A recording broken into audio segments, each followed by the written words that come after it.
Namaskar friends, once again welcome back to our channel Prashant Sir Official. Before proceeding through this session, I would like to thank you for 1000 subscriptions, for your support and for your love. Thank you so much. So let us begin with today's session. Today we are going to discuss about the temperature mapping or temperature profiling study. In this study, in this session, in this video, you will get all information related to temperature mapping, why temperature mapping is essential, how many sensors, how many days, how to select hotspot location, how to select sensor locations. Everything we are going to discuss throughout this session. So be with me in this session. Let us begin. What is temperature mapping? Definition of temperature mapping as per WHO TRS 961 Annexure 9 is documented measurement of the temperature and or relative humidity distributions within a storage area, including definition of hotspot and cold spot. Right? Temperature mapping is the process of monitoring the temperature distribution within a defined space such as storage area, transport systems. What is the purpose of temperature mapping? Purpose is to identify hotspot and cold spot to ensure uniform temperature distribution throughout the area selected. Okay. Which are the regulatory references we have?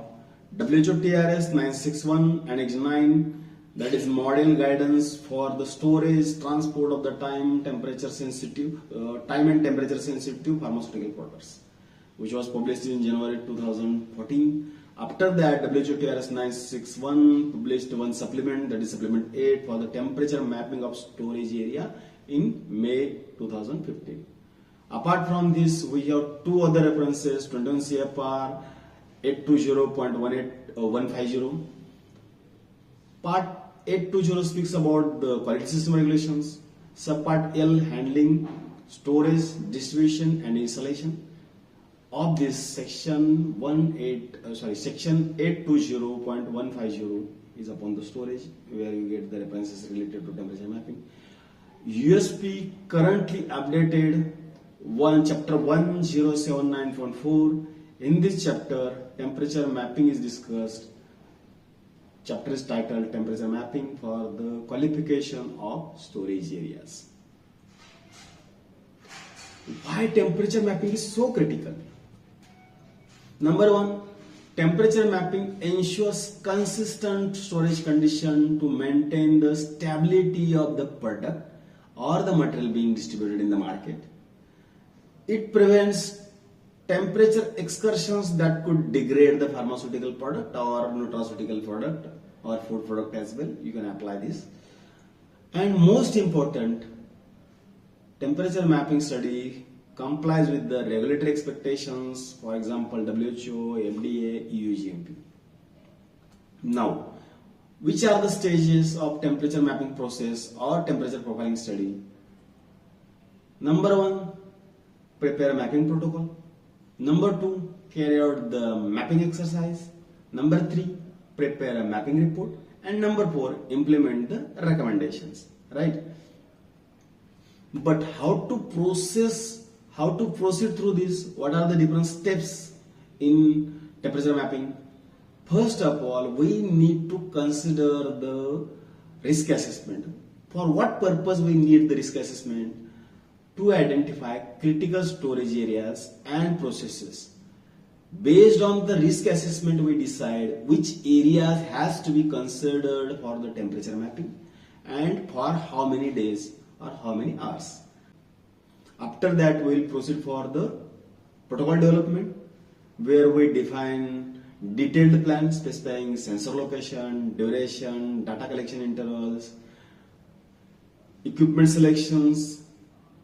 Usually it is assumed that whichever study, whichever validation or temperature mapping all measuring and monitoring devices must be calibrated prior to initiation of the study. Similarly, here use calibrated sensors and data loggers. Data collection. In order to monitor the data, we have to have the electronic sensors, and data collection should be monitored minimum for 7 days for warehouse and for 72 hours in case of cold rooms or refrigerators. Okay. Data analysis. After completion of study, we should analyze the data received, evaluate the temperature distribution, identify the hot spot, cold spot, or fluctuations, and we will generate the report, that is temperature mapping study report, where we define the findings, define the corrective actions, and define the recommendations. Okay. Then how to understand what are the risks, which are the key risk factors. We need to consider the storage, that is storage of which kind of material we are going to store, storage of temperature sensitive materials, location of AC, HVAC units, doors, windows, fluctuations, areas where temperature fluctuations are more likely to happen. For example, near doors, where manpower movement is more, so we need to consider these areas in order to place the data loggers. Now, how to develop the temperature mapping protocol? The protocols should at least include the objective, purpose of temperature mapping exercise, area descriptions, provide the details about the size, layout, products being stored, and potential hot and cold zones. Okay, sensor placement. Decide where to place the sensors based on the risk assessment. Duration of temperature mapping as per WHO recommendation, at least 7 consecutive days we have to consider. Data logging intervals commonly set 1 to 10 minutes. Acceptance criteria, we need to define acceptance criteria in temperature mapping protocol itself.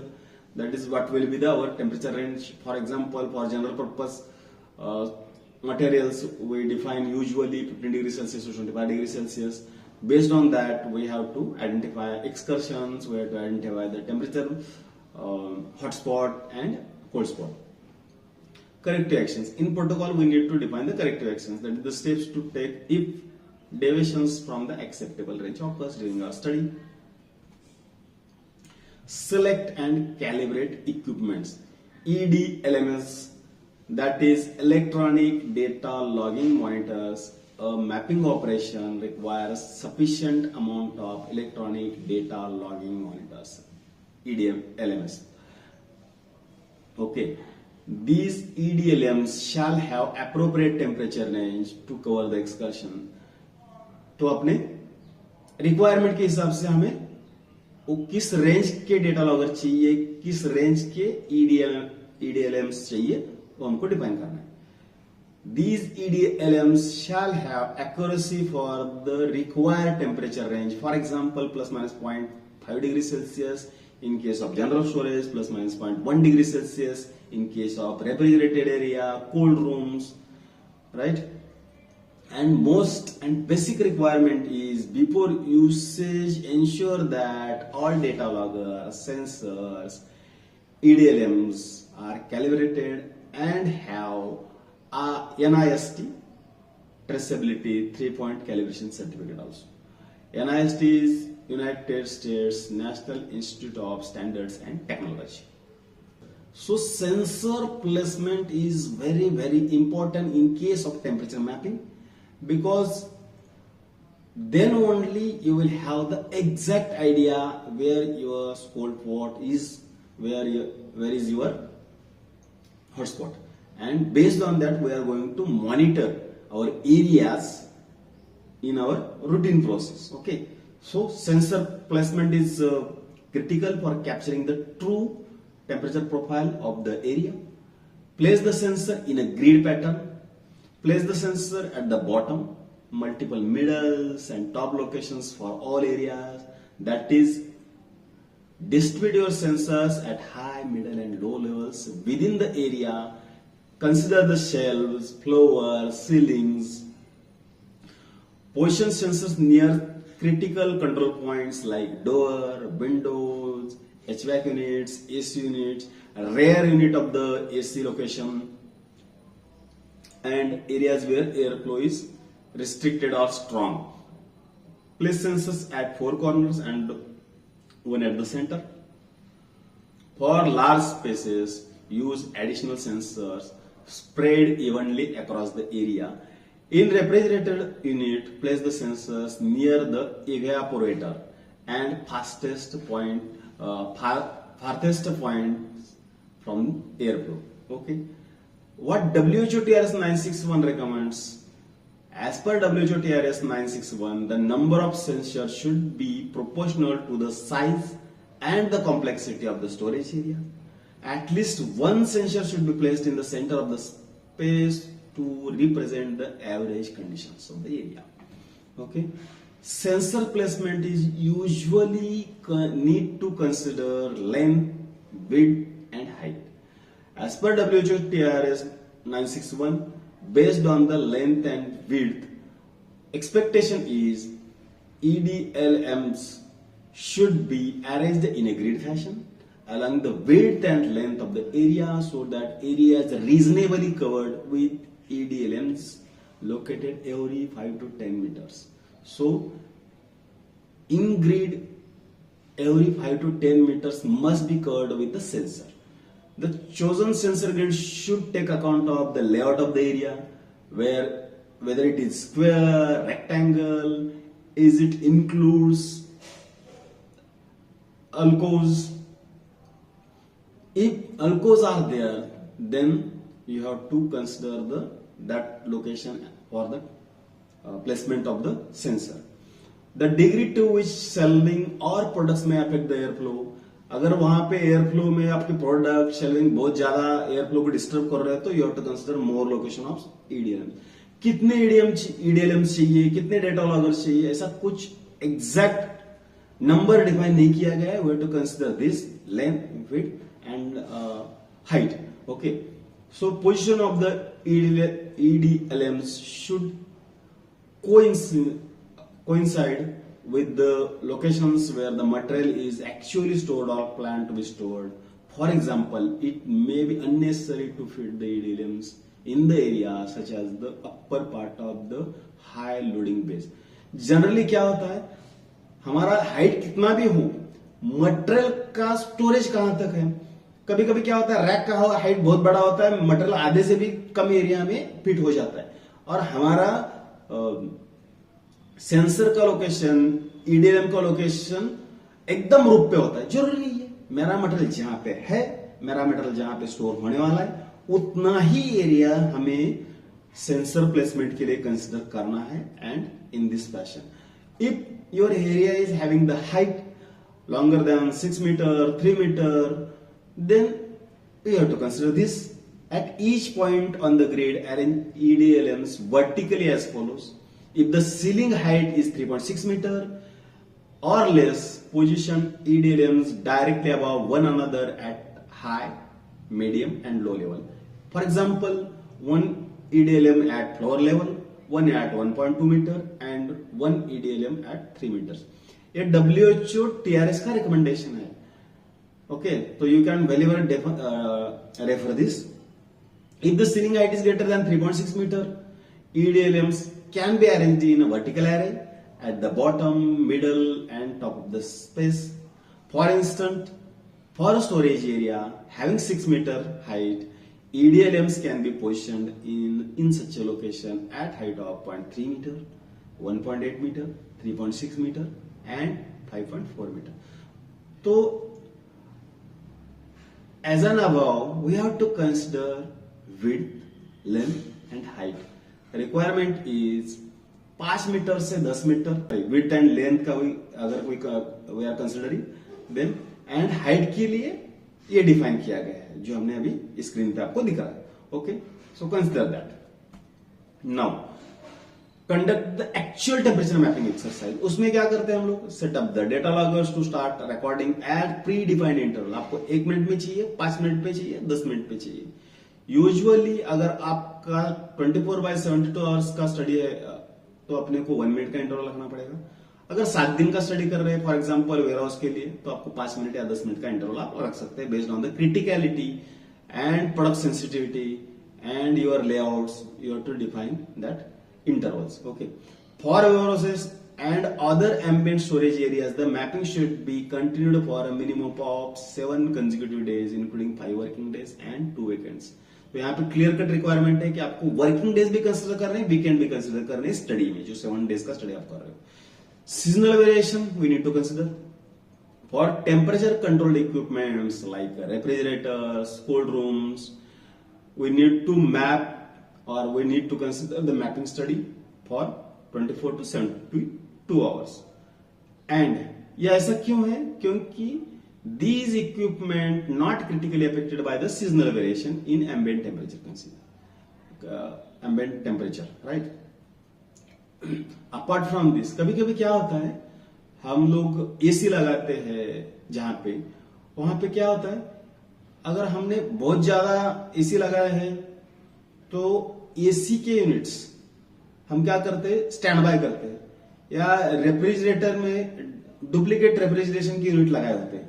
तो इन that case expectation is if the room is fitted with the duplicate refrigeration units with or without automatic changeover, it is essential to map temperatures over a period that includes the operation of both units running separately, preferably for similar time period. The temperature distribution in the room may vary depending on which system is running. तो आप दोनों system एक साथ चला रहे हैं, कोई बात नहीं, तो आपको दोनों सिस्टम चला के टेम्परेचर मैपिंग करना है। आप अल्टरनेट सिस्टम चला के रन कर रहे हैं तो आपको एक सिस्टम के लिए पहले 3 दिन का स्टडी, दूसरे सिस्टम के लिए दूसरे 3 दिन का स्टडी। अगर 7 दिन का कर रहे हैं तो आपको 7-7 दिन उसको कंसिडर करना पड़ेगा, या 50% time depending on your criticality, और वो आपको जस्टिफाई करना पड़ेगा। तो it is advisable to run both and as per your practice, routine में आप जो कर रहे हैं वो आपको स्टडी के टाइम पे भी करना है। That's it. Now what is cold spot then, what is hot spot then? A cold spot refers to the lowest temperatures recorded in the space over the study period, but these lowest temperature remains within the specified temperature range. For example, cold spot identified between 15 and 17.5 degrees Celsius in the room with specified temperature range 15 degrees Celsius to 25 degrees Celsius. यहाँ पे आपको with in range है, देखो ये 15 भी with in range है, 17.5 भी with in range है। 15 से 25 का हमारा रेंज है, यहाँ पे 15 आया ओके, 17.5 आया ओके, 15 के नीचे जाएगा तो not okay. Similarly a hotspot refers to the highest temperature according the area studied over the study period, but these highest temperature remain within the specified temperature range. Example, hotspots identified between 23 degrees Celsius and 25 degrees Celsius in the room with the specified temperature range. तो 23 degree Celsius आया मेरा highest range, 25 degree Celsius है okay. 17.5 और 17 आया cold spot in the range, lower range अगर 15 है तो दोनों cold spot and hot spot acceptable है। लेकिन आउट ऑफ लिमिट जा रहा है, 25.5 है या 14 पॉइंट समथिंग है, तो that is not acceptable. In that case you have to go for the corrective and preventive action so that temperature should remain within the specified range. The purpose of determining hotspot and cold spot is to identify the location where the monitoring system sensors should be preferentially located. Okay, तो हमको routine practice में हमारा कहाँ monitor करना है, हमारा sensor कहाँ रहेगा, that will be decided based on the hotspot location. अगर आपका नीचे टेम्परेचर जाना ज्यादा रिस्की है तो आपको कोल्ड स्पॉट भी मॉनिटर करना पड़ेगा। आपका अगर नीचे में दिक्कत नहीं है तो आप हॉटस्पॉट मॉनिटर कर सकते हैं, only hotspot. Usually it is preferred to monitor both hotspot and cold spot. अगर एरिया बड़ा है वहां पे 2-2 हॉटस्पॉट आ सकते हैं तो आपको 2-2 मॉनिटर करने पड़ेंगे। Okay, then hot and cold spot need to be determined seasonally as well, क्योंकि समर में, विंटर में, रेनी सीजन में इंपैक्ट करेगा, रेनी सीजन में ह्यूमिडिटी भी इंपैक्ट करेगा, हॉट विंटर और समर में टेम्परेचर पे इंपैक्ट करेगा. In case of humidity sensitive products, low humidity point and high humidity points also need to be considered.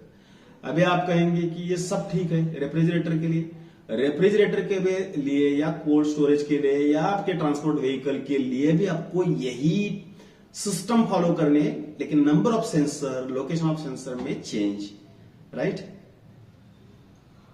So what is the frequency of temperature mapping? एक बार कर लिया तो बाद में कितनी बार करना है? As per USP, after temperature mapping, a rationale should be developed to determine the frequency. As per WHO TRS, subsequent mapping exercise must also be carried out periodically, for example, every 3 years, industrial practice once in a 6 month or annually. तो हमको करना क्या है? हमें maximum 3 years allow करती है WHO TRS, लेकिन acceptable industrial practice is at least annually you have to consider the temperature mapping. अगर आप प्रूव करते हैं कि सीजनली या मेरा मॉनिटरिंग सिस्टम ओके है based on the trend, then you can maximum go for the every 3 years, right. Now यहां पे यूएसपी में क्या बोल रहा है? You have to define the strategy. तो बेस क्या है उसके लिए? Revalidation frequency as per USP. After execution of temperature mapping, a rational should be developed to determine when mapping should be repeated in the future considering the factors below.